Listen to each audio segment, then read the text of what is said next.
Cumprimentamos, irmãos, com a paz do Senhor. Que bênção estarmos aqui para novamente estudarmos as lições bíblicas, terceiro trimestre de 2025, com esse tema, a Igreja em Jerusalém, doutrina, comunhão e fé, a base para o crescimento da Igreja em meio às perseguições. E estamos na lição de número 4. A lição de número 4 tem esse tema, uma igreja cheia do Espírito Santo. Amém? Queridos, o nosso textuário diz, tendo orado, moveu-se o lugar onde estavam reunidos, e todos foram cheios do Espírito e anunciavam com ousadia a palavra de Deus. Isso está em Atos capítulo 4, versículo 31.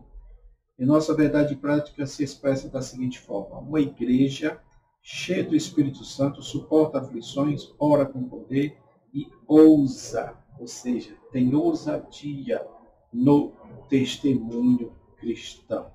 Louvado seja Deus. Nosso texto bíblico da leitura em classe está em Atos capítulo 4, versículo 24 a 31, que é exatamente a oração que aqueles cristãos fizeram logo depois da prisão de Pedro, né? Quando Deus usou eles para curar aquele paralítico. E eu coloquei aqui alguns pontos desta lição que são importantes. Capítulo 24, eles começam louvando a Deus. Então, a oração aqui deles é de adoração. Depois eles falam de uma profecia messiânica, versículo 25, a respeito do que é dito pela boca de Davi. Por que bramam as nações, os gentios, pensam coisas vãs? Então, se referindo ao Messias, né, para falar do ungido, versículo 26 fala sobre isso, né, porque as nações estão contra o ungido do Senhor, e esses homens, como Herodes, Pilatos e os demais, foram contra o nosso Senhor Jesus Cristo, e também até nos dias de hoje há pessoas, né, líderes que são contra Jesus, né? Então, eles oram sobre essas oposições das autoridades contra Jesus, né? Eles oram tendo em vista as ameaças que eles têm sofrido, e eles oram dentro dessa ousadia, para que Deus dê ousadia na pregação do Evangelho, né?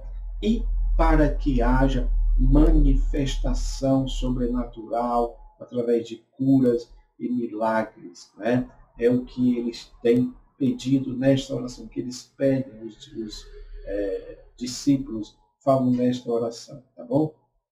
E me chama a atenção aqui, versículo 31, que depois que eles terminaram de orar, houve um mover do Espírito, podemos dizer assim, né? Eles foram cheios do Espírito e o local em que eles estavam tremeu, né? Ou seja, houve um terremoto. Então, a gente entende que aqui é, de fato, a manifestação de Deus, e aqui é como se Deus estivesse dizendo, porque eles pedem para que, pela mão do Senhor, Ele possa curar, e que se faça sinais, prodígios em nome de Jesus. O terremoto é como se fosse a própria voz de Deus dizendo, eu estou fazendo maravilhas. E o terremoto era isso, né? Era uma maravilha. Ou seja, Deus responde de maneira sobrenatural, porque Ele é Deus,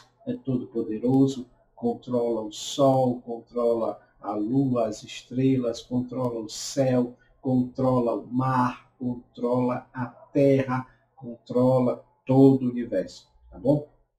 Irmãos, nós temos aí, você pode acompanhar o gráfico exposto, uma igreja cheia do Espírito Santo. Então, 3 pontos.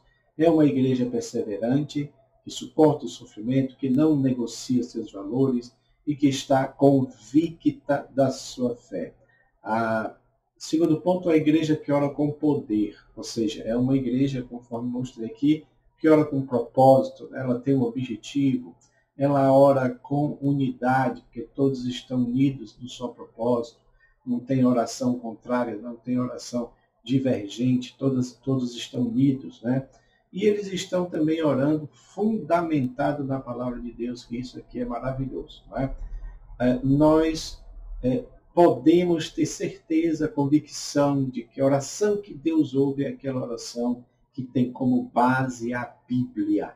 Porque eu não posso orar pedindo a Deus uma coisa que não está na palavra, ou que Deus é contra, ou que Deus é contrário, tá? Então, a melhor oração que nós podemos dizer para que Deus atenda é uma oração que tem como base o que está escrito na palavra do Senhor. Terceiro ponto, nós temos aqui a igreja ousada no testemunho, né? Porque é uma igreja que enfrenta a oposição ao Evangelho, né? E ela também tem ousadia no exercício dos dons espirituais, né? Ela não se prende, ela não se furta a ser usada por Deus nos dons espirituais. E ela também tem ousadia na exposição da palavra. Louvado seja Deus. Meus irmãos, como palavra-chave aqui, nós temos Espírito Santo. Né? Espírito Santo é a palavra-chave desta lição. Isto significa dizer, como já falamos antes, nós estamos na era do Espírito, nós estamos na era da igreja e estamos na era da graça, da dispensação da graça. Dispensação do Espírito, da igreja e da graça, tá bom? Então, é claro que a igreja, ela precisa desta força, deste poder, para que esta engrenagem da igreja possa funcionar. O Espírito Santo é este poder, é esta energia. Né? Quando eu falo de energia, estou falando de poder.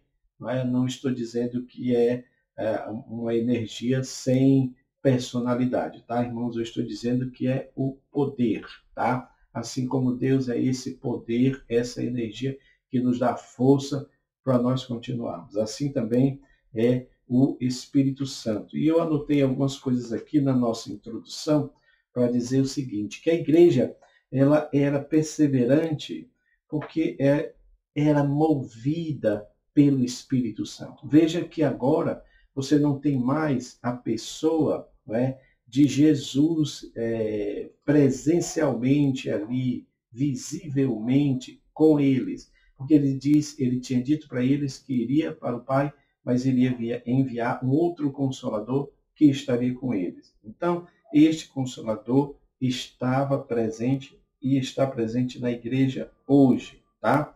Agora, é preciso saber, é preciso entender que este Consolador, que este Espírito Santo estava presente naquela igreja primitiva e está presente na igreja hoje para que esta igreja tenha poder para testemunhar de Jesus e tenha poder também para passar pelas aflições, provações, tribulações, perseguições que ela vai ser submetida, não é, meus irmãos?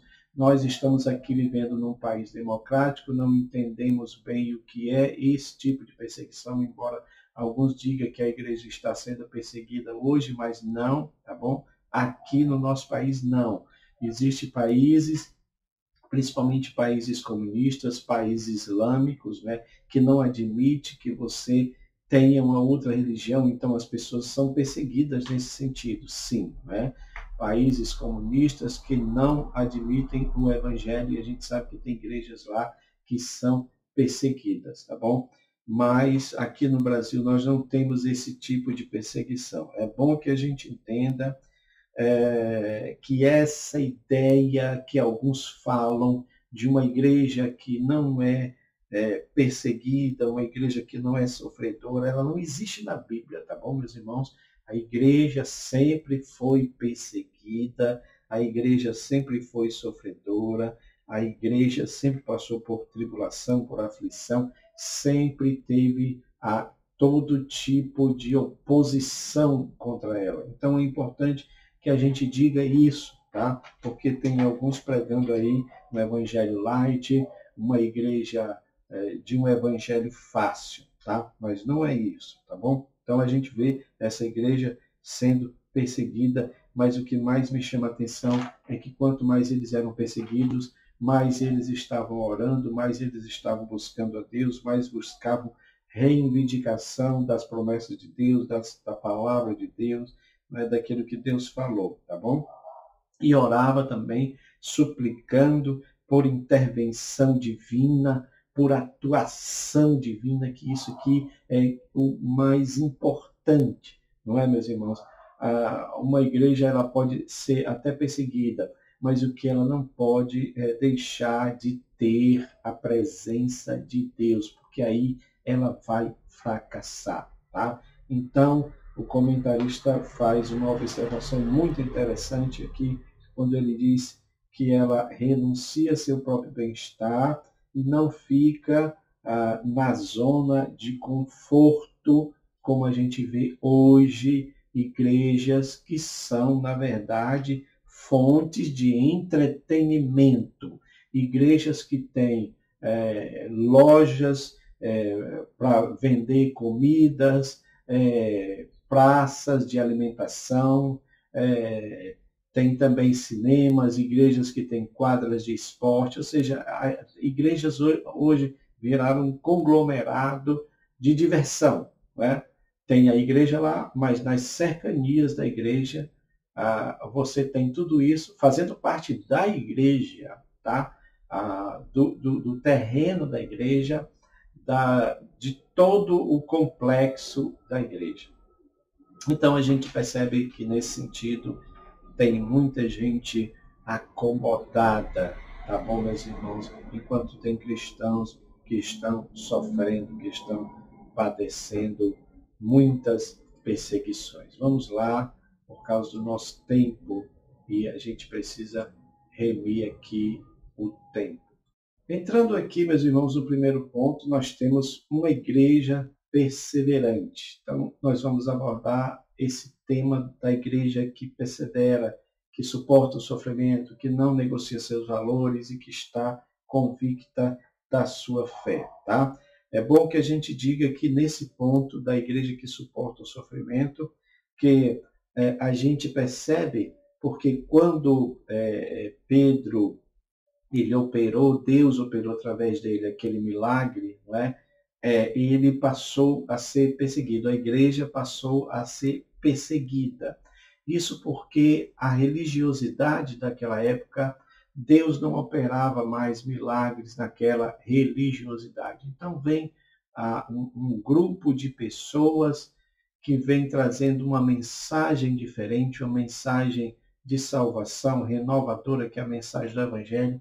E esse grupo não só traz uma mensagem diferente, como também eles são cheios das manifestações divinas. Então, o que é que a religião instituída da época vai fazer? Tentar impedir que esse povo pregue, que esse grupo pregue, até porque quando as pessoas da época comparavam aquele modus operandi daquele grupo pequeno com os religiosos da época, a forma deles agir e também como Deus operava neste grupo pequeno que eram os apóstolos, que era a igreja primitiva, quando se compara, então, com o judaísmo, com a religião judaica, cheia dos seus rituais, então é claro que eles viam uma diferença muito grande.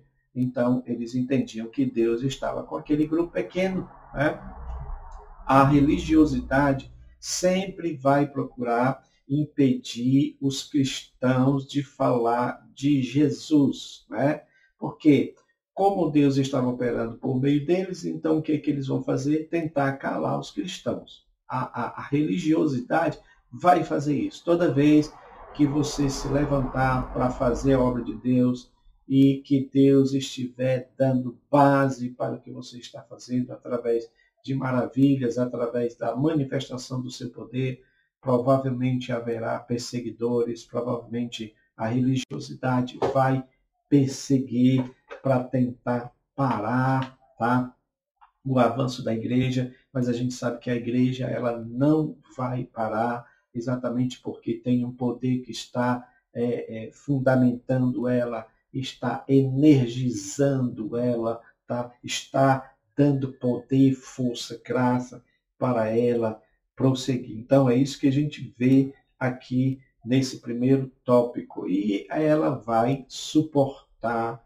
o sofrimento, mesmo com toda dificuldade, mas, como diz aqui, uma igreja que é continuamente cheia do Espírito, ela vai suportar as provas e o sofrimento. Lembrando que quando está falando de uma igreja que é cheia constantemente, então a gente entende aqui, meus irmãos, que esse enchimento ele é diário, não é como uma água represada. E aí faz nos lembrar de Jesus dizendo para a mulher samaritana, do seu interior fluirá um rio que corre para a vida eterna, ou seja, vai gerar uma fonte, e essa fonte não vai ficar como que numa piscina presa, não, ela vai fluir. Significa dizer que o Espírito Santo vai enchendo frequentemente, todo dia, diariamente, incessantemente, porque nós precisamos disso. Nós precisamos do Espírito Santo todo dia, nós precisamos da ação do Espírito Santo todo dia, tá bom? Segundo subponto aqui é uma igreja que não negocia os seus valores, tá bom? Porque, meus irmãos, o mundo e a religiosidade vai pedir para que a gente se adapte aos tempos atuais, tá bom? E é claro que ao fazer isso, os valores da palavra de Deus, os valores do Evangelho vão sendo modificados. Os valores são as doutrinas, são os ensinamentos, são as crenças, são aquilo de essencial que Jesus deixou para nós, né? E isso não pode ser negociado. Não pode ser negociado. Era o que se fazia, né? Pedindo, por exemplo, a eles pararem de falar. Ora, se o cerne do Evangelho de Jesus foi exatamente isso. Ide, a ordem imperativa de Jesus, ide por todo mundo, pregar o Evangelho a toda criatura. Então não era para parar. É exatamente o contrário. Era para continuar, né? Mas eles, Pedro e os apóstolos, enfrentaram todos eles, né? A palavra é: julguem vocês mesmos se é justo diante de Deus ouvir vocês, que estão querendo pedir para a gente parar, ou a Deus, né? Ou seja, qual é o mais importante nesse caso? É obedecer ao que Deus manda ou aquilo que vocês estão querendo. Então, as marcas de uma igreja que perdeu ou está perdendo o poder do Espírito é a sua aceitação de princípios e práticas que afrontam as Escrituras, como o que a gente está vendo, né? Principalmente na questão da ética, né? Onde se negocia, onde você tem uma igreja que está cada vez mais politizada e chafurdada mesmo com a questão da política. Eu sei que entra toda uma argumentação das pessoas de dizer, mas a gente precisa estar representado porque o mal está aí e tudo mais. E eu não vou entrar mais nesse debate, irmãos, porque eu acho que a Bíblia está cheia disso daí, tá bom? Escrevemos muito no nosso canal sobre isso.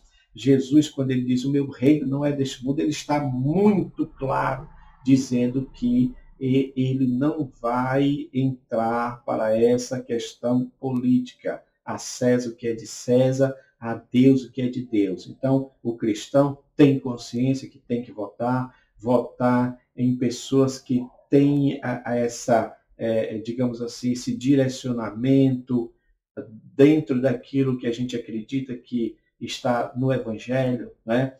Mas a gente não pode se envolver, meus irmãos, porque isso é e sempre foi prejudicial para a igreja. Veja o exemplo de Constantino, quando trouxe a igreja para a política, para o governo. Isso trouxe um atraso, porque aí esses valores nossos foram negociados, foram alterados, e as pessoas passaram a acreditar diferentemente, tá?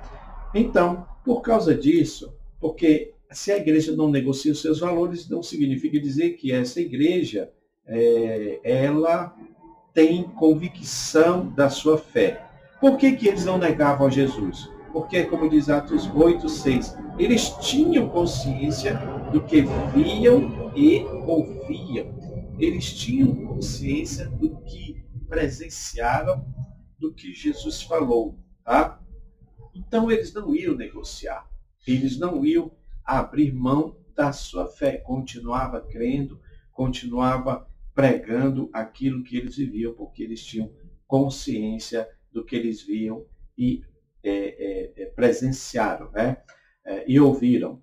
Mas hoje você vê uma aderência de valores que antes eram combatidos, né? Então a gente vê que aquilo que era mal hoje é bem, e às vezes aquilo que é bem é mal, é considerado o que é mal. Então, meus irmãos, a igreja que anda no poder do Espírito Santo, ela não vai negociar nem abrir mão daquilo que recebeu do Senhor.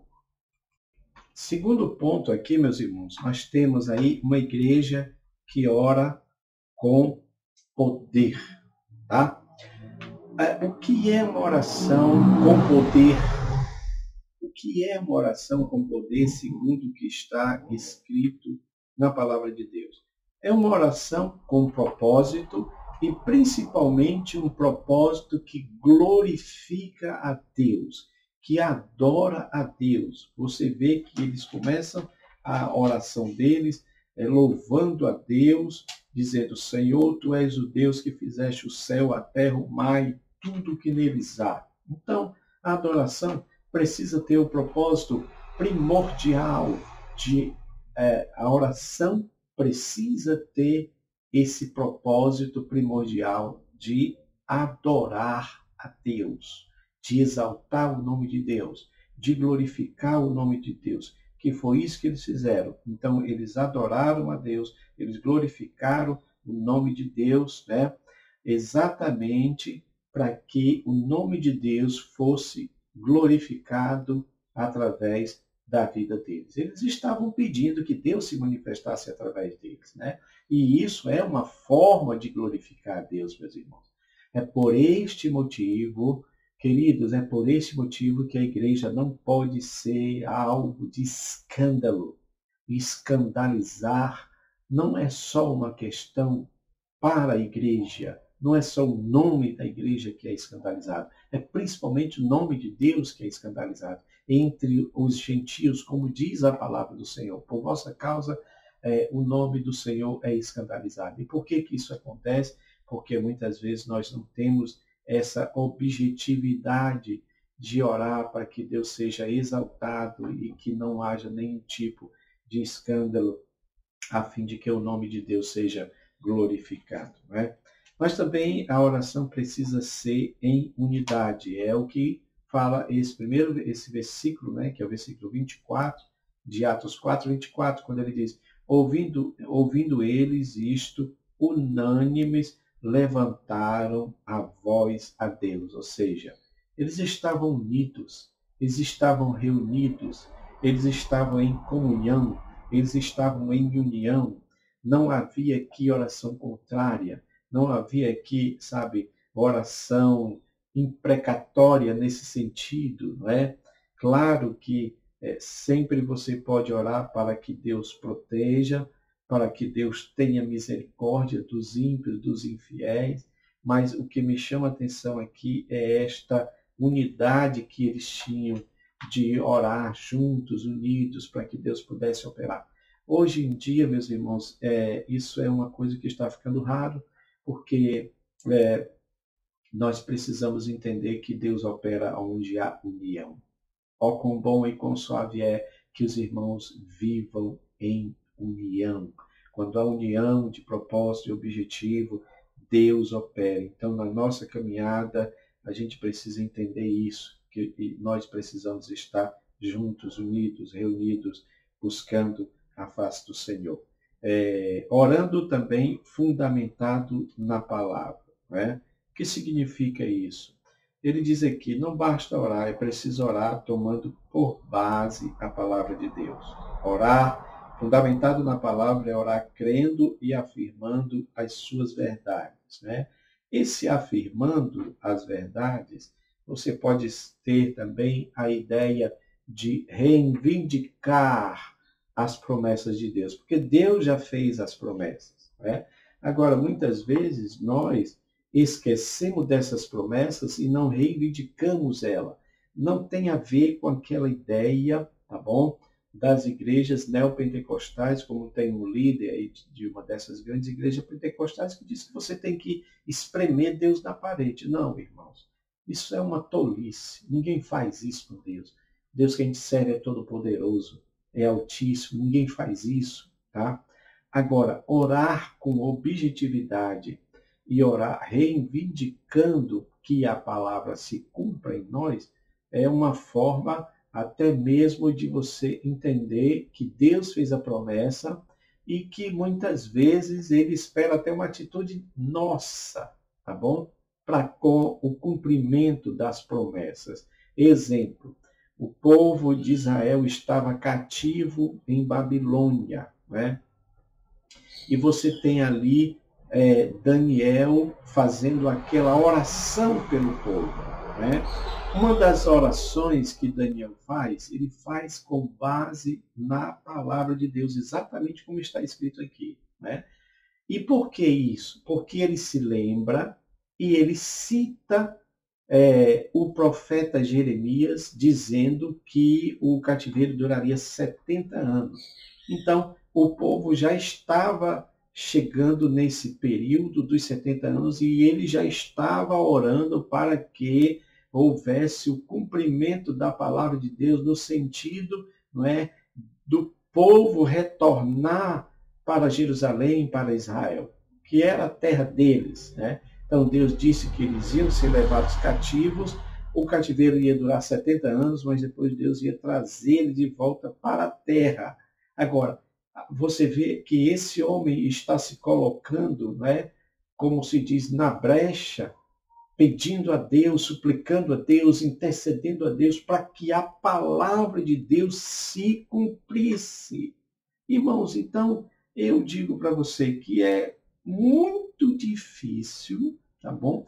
Se nós orarmos de acordo com a palavra, eu gosto muito de orar de acordo com a palavra, principalmente quando você pega ali aqueles salmos, os salmos que são como oração. Então, Deus vai nos dando a lembrança desses salmos e nós vamos orando a palavra. Orar a palavra é reivindicar para que as promessas de Deus se cumpram em nossas vidas. Amém? Então vamos lá, para nós darmos continuidade aqui ao nosso estudo e o último ponto que fala sobre uma igreja que é ousada no seu testemunho. Terceiro e último ponto aqui, meus irmãos, uma igreja ousada no seu testemunho, né? Isso é algo que a gente tem observado nos últimos dias, porque a Assembleia de Deus, principalmente, sempre teve essa iniciativa da pregação ao ar livre, né? De levar o evangelho, de pregar ao ar livre nas ruas, e ela cresceu por causa disso, né? Mas hoje você percebe que isso está um pouco mais difícil, porque as pessoas não estão mais anunciando o evangelho, talvez por timidez, né?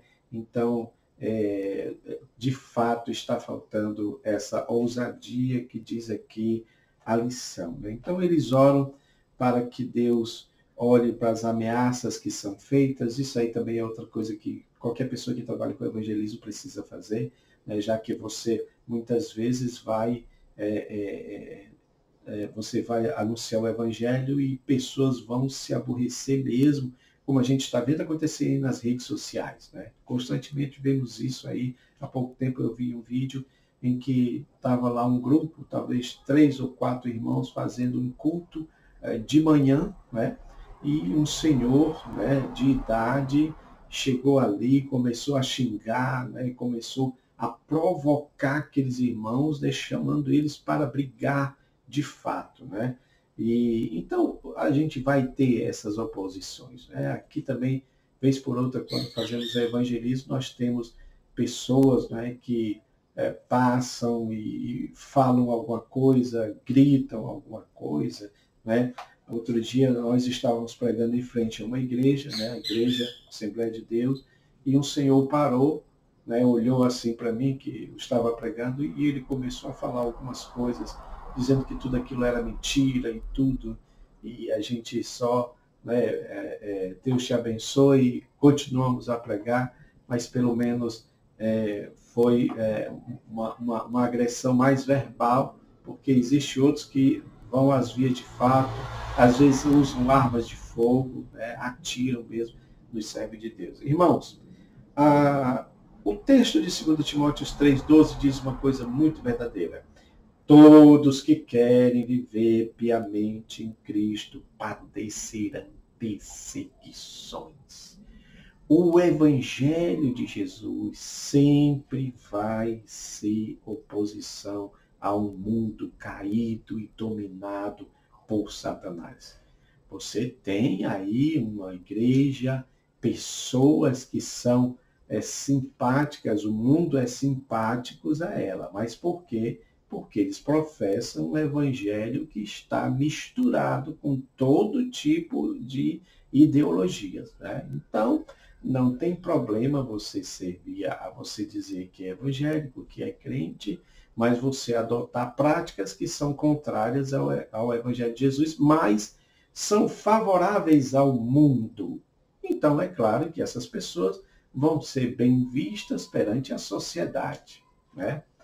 Mas a Bíblia mostra que se você estiver praticando o Evangelho de Jesus mesmo, você vai sofrer oposições, porque o mundo não suporta a verdade do Evangelho, né? Então, é preciso ter essa ousadia para enfrentar as oposições. Veja que Paulo também fala algo semelhante para Timóteo, que Deus não nos deu espírito de timidez, mas de poder, de amor e de moderação. Então, nós precisamos disso, do Espírito Santo nos dando esse espírito, nos dando essa intrepidez para a pregação do Evangelho, tá? A gente precisa também ter ousadia no exercício dos dons espirituais, né? Porque diz aqui no versículo 31 que eles foram cheios do Espírito Santo, e é claro que aí os dons espirituais começaram a ser usados de várias formas, inclusive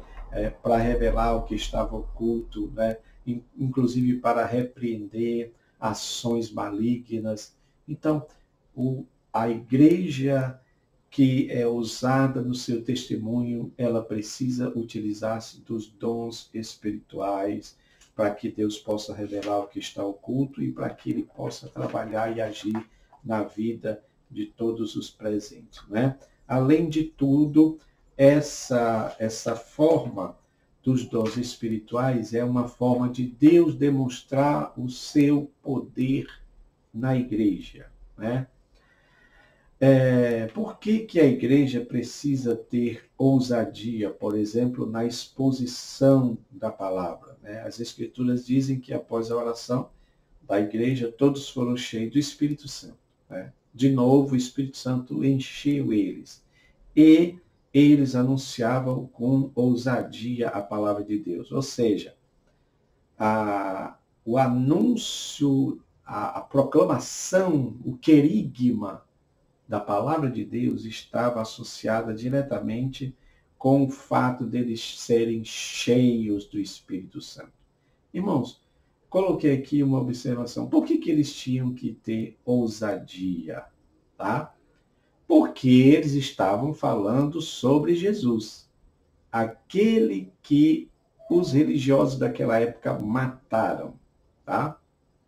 E como todos sabem, Jesus criticava, Jesus confrontava os religiosos da época que eram hipócritas, que não viviam, não é, a palavra de Deus verdadeiramente, tá? Viviam somente para si. Então, é claro que esse tipo de mensagem vai ser contrária aos religiosos, eles vão se aborrecer e vão perseguir, vai ser assim sempre, mas a igreja, apesar de tudo, ela continua sendo aquele porta-voz das verdades sagradas, né? Principalmente anunciando o Evangelho, mostrando que Jesus é aquele que veio para salvar o homem, redimir o homem do pecado, né?